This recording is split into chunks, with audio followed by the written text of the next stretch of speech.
Hello and welcome to episode 4 of State of School. I'm Mason Rickard. And I am Hugh Prosser. First of all, how are you and how is your relationship with school going? Yeah, it's not too bad at the moment. I mean, about 2 weeks ago, Ofcom and the government confirmed all of the sort of procedures for the grading system for A-levels and GCSEs. So there's been a lot more clarification on that, which was explained in the previous video. So it's almost been a confirmation that school is out, which is, it's a bit surreal, but it's something that we have to accept. In terms of school, there's been a lot of discussion about grades and stuff in our past episodes. Where are we with grading exams and students for the work that they've done?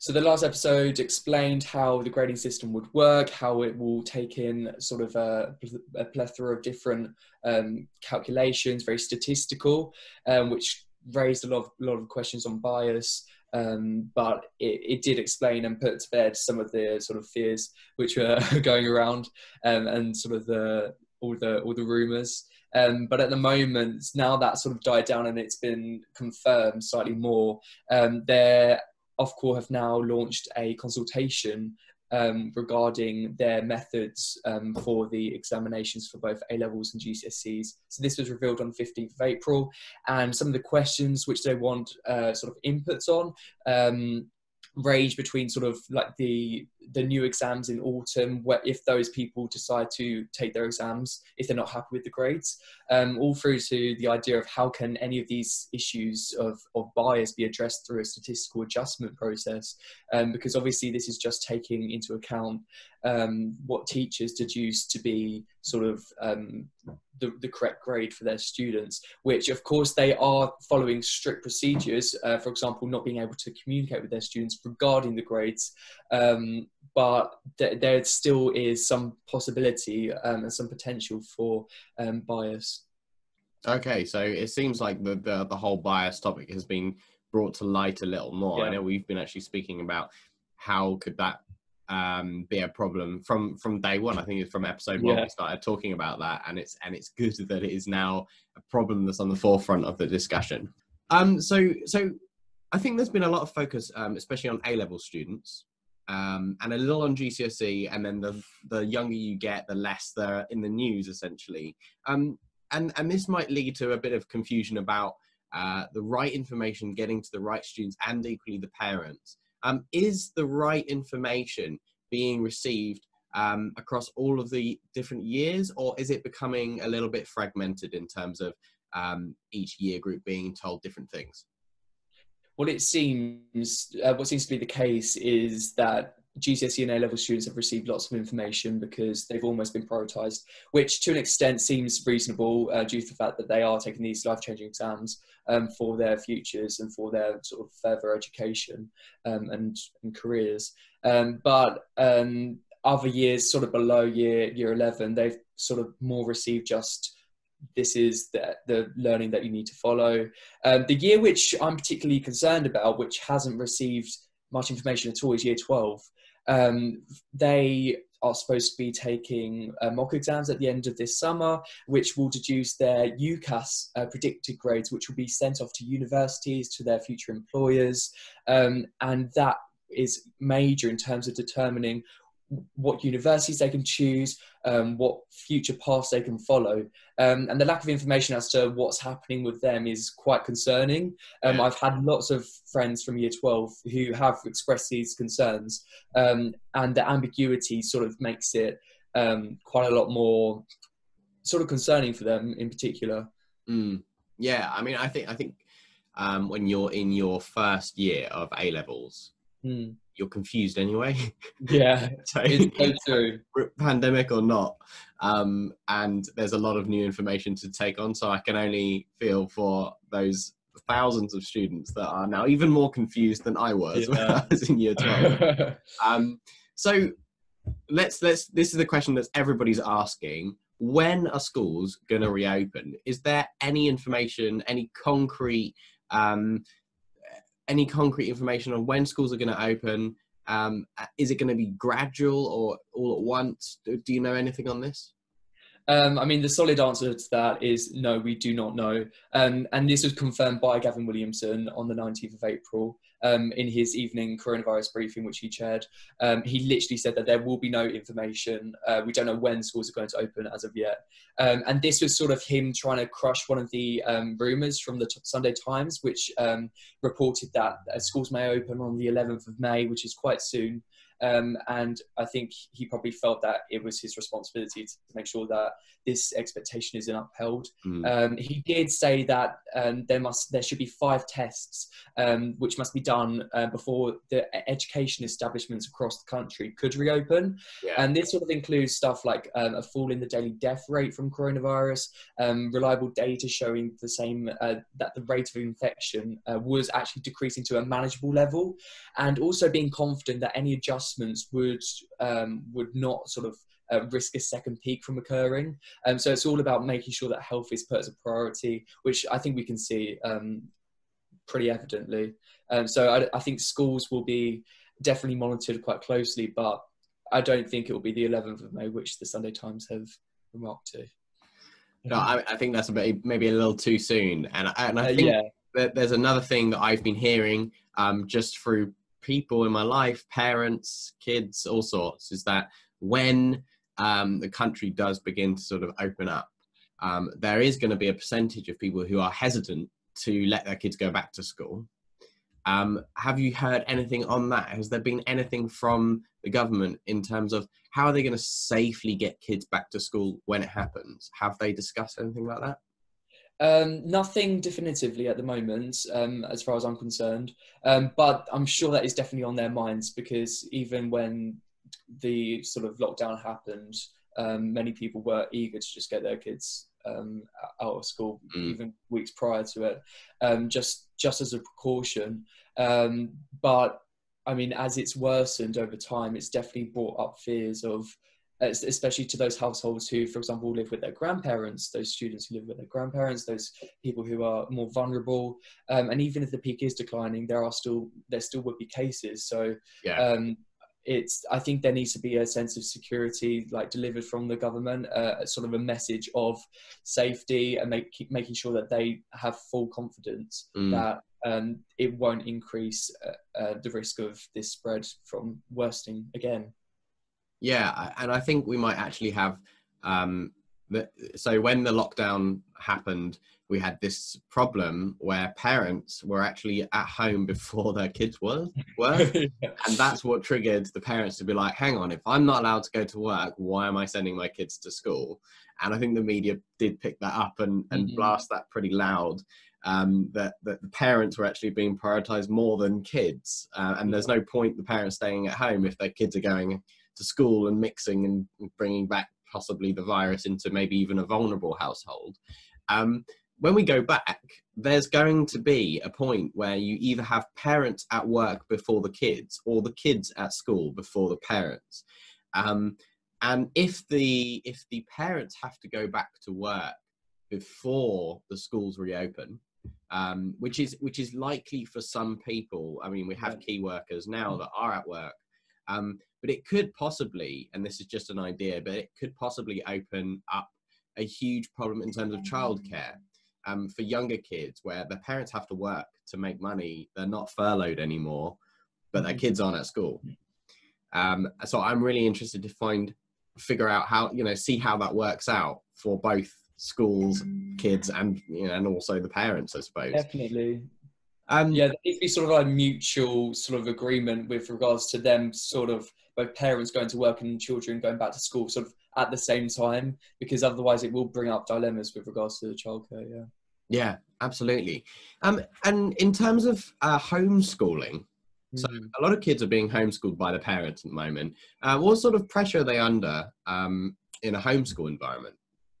Yeah, I mean, some parents are struggling quite a lot to manage the education expectations for their children from schools. I mean, schools have been sending, on the most part, resources as to what they need to be doing during these times, especially those in the higher years. Sort of, it's difficult for younger children in particular, who are probably quite dependent on their teachers at school, not only for just educative purposes, but also for interaction, playtime, sort of fun activities. So it's difficult for parents, especially those who haven't been furloughed, those who are still working a job, and they're having to tackle both of these at once, trying to make sure that they've been doing the best in their job, but also making sure that their children are getting the education they need. So there's dilemmas with that. But from Monday, Gavin Williamson revealed that there's going to be a series of 180 online lessons per week. Wow. Which will get uploaded online, and this will be made available for pupils from reception all the way through to year 10. So that covers quite a big sort of gap up to just the beginning of GCSEs. So it's quite interesting, because we do know that there's lots of resources online for GCSE students and for A-level students, but as we were saying earlier, the gap between the lower years and the lack of information that we've sort of received from that, this almost seems like they're sort of trying to make up for it there. Yeah, absolutely. And listening to that, I mean, they are doing something on a scale that it is very hard to make a lot of content regularly. It's something we're actually experiencing at the Grand at the moment, where we've launched tons of online videos, and to keep that up and also listen to, they're going to have videos in those lessons that don't go down too well. Yeah. Or what happens when a student doesn't understand the video? Do they just not learn that stuff? Do they have a teacher that they can talk to? What's the communication like with their teachers at the moment? And is that going to tie in with these online courses? There's another question with that. What will the quality of these resources be? It's amazing to say, 180 per week, but will it be understandable to the student?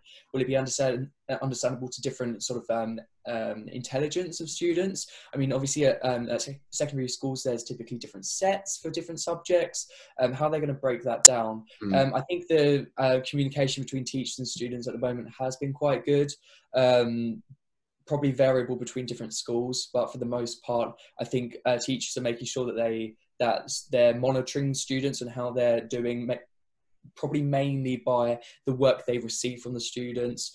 And this is a great time probably for teachers to actually be able to contact parents as well, because I feel like they need to work hand in hand to ensure that the student is getting the most out of their education, and making sure that they're sort of just making sure they're staying on top of things. Yeah, absolutely. I mean, I think the teacher in the long term is still responsible that the student knows what they need to know, and learns what they need to learn. But right now, the parents are the eyes and the ears of those teachers. Exactly. So there has to be some form of communication, and it has to be consistent, rather than just a letter at the beginning of the pandemic and a letter at the end of the pandemic and being like, okay, let's all come back and start learning again. And I think every school is actually treating that a little different. And some schools are surprisingly relaxed, whereas some schools are maybe a little too strict with what they're setting their work. I know a few weeks ago we were getting schools that were setting a ton of work from home for students that didn't need to do any, and it wasn't going to contribute to their final grades. So that's very interesting. I'd like to see how that develops, especially over the summer holidays. What's that going to look like? Is it going to be radio silent, or is there going to be communication from schools to parents still regarding how they're going to come back, what's going to happen in the next year? Because as we go through the summer, it's going to become more disruptive for the next year. I feel like summer holiday might be catch up for a lot of students who may not have taken the opportunities during this lockdown to fully sort of stay on top of their education, but also for those who just didn't have the access and the ability to sort of understand some of the content. Like we were saying, if the government produces these resources but they're not to the quality that we sort of expect, this could be detrimental to their summer holidays as well. Yes, yeah. I mean, and that raises the question, if it is encroaching on the summer holidays, is that time, are they swapping their summer holidays for now? Is that on the cards? Is that like, could there be students that are still learning in like sort of July and August? I mean, it's definitely a possibility, isn't it? Yeah. Some students do better when they're at home. Some students do better when they're not at home. So the fact that they may sort of taken this and interpreted it as sort of a free time off. I'm sure it will work out either way, the balance as to whether they do it now or later. Yeah, absolutely. So in terms of university, we're going up the ladder a little bit. Students are paying. This is not just something you have to do.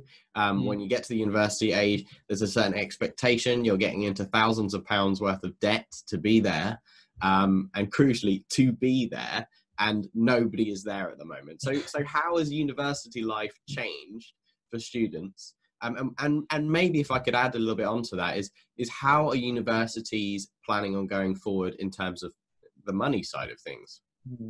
Yeah, so university has seen quite a lot of differences, especially regarding applications. So apparently, according to the Times recently, more than 100,000 applicants, which is about 1 in 6 of the total applicants this year, who were due to start their degrees this autumn, they are now sort of more likely to want to take a gap year and wait until 2021, when the campuses are more likely to be fully open to have that proper university experience.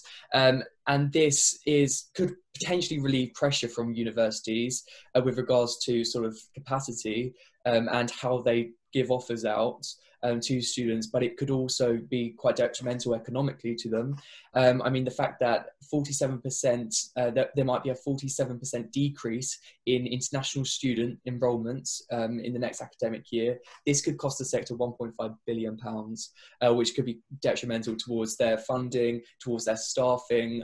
There's some fears that they'll lose 2.5 billion in tuition fees and may have to let go of 30,000 jobs. So it does seem like it's quite risky towards these sort of universities. These figures were deduced by the London Economics for the University and College Union. But it just seems that there is a big financial implication to the decisions that the students are going to be making as to whether they will commit to going to university this autumn or not. Yeah, and I think with the price that tuition fees are at the moment, you want to get a high quality course and you want to make sure that it isn't disrupted. And I imagine that is the majority of people's motivation to take a gap year, is that. The other thing is, though, if they are taking a gap year, what are they going to do in that year? Yeah. Because traveling is going to be limited, jobs are going to be limited. So are we then going to see a whole, like thousands of university students who have taken a gap year, but they actually can't do anything with it because the rest of the world is still waking up? That might be quite interesting. Are we going to just end up with a year of a lot of unemployed young people if they all go on gap years? There's also a big question as to, obviously this is 1/6 of students who apply to university.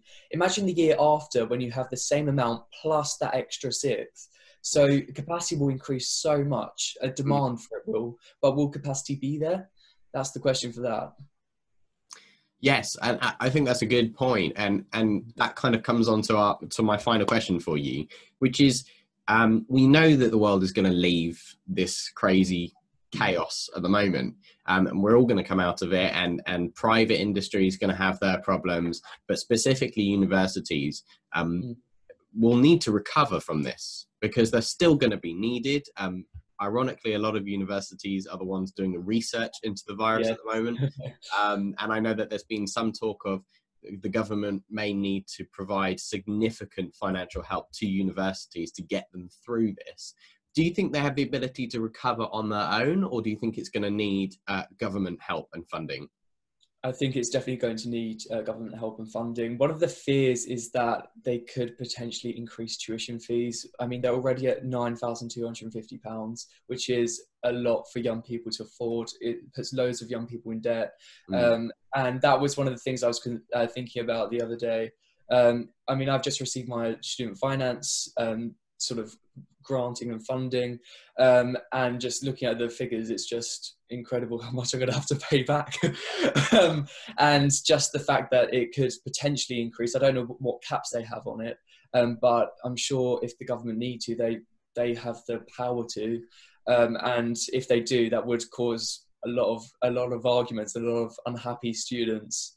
Yes, Yeah, and I think just touching on that, I know that each year, even before the pandemic, less and less students were going to university because it's easier to go into other routes as well now, whether that's an apprenticeship or directly into work. There's a lot of stuff you can do online. You can self-train. You can do all sorts. I, for one, didn't go. And I think only 2 people in my entire year went to university, and the rest went into other sectors and other routes.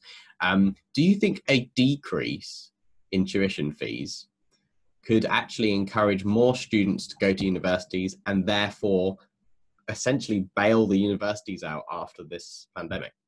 That's definitely a possibility. I mean, one of the big sort of obstacles for people who want to go to university is the financing the whole thing and the funding.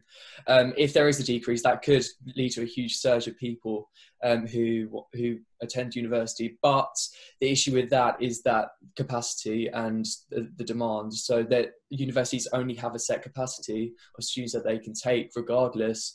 And I feel that even though we have 1/6 of people who are sort of thinking about going on a gap year and the decrease of international students, I think that they will find a way to make sure that capacity is full.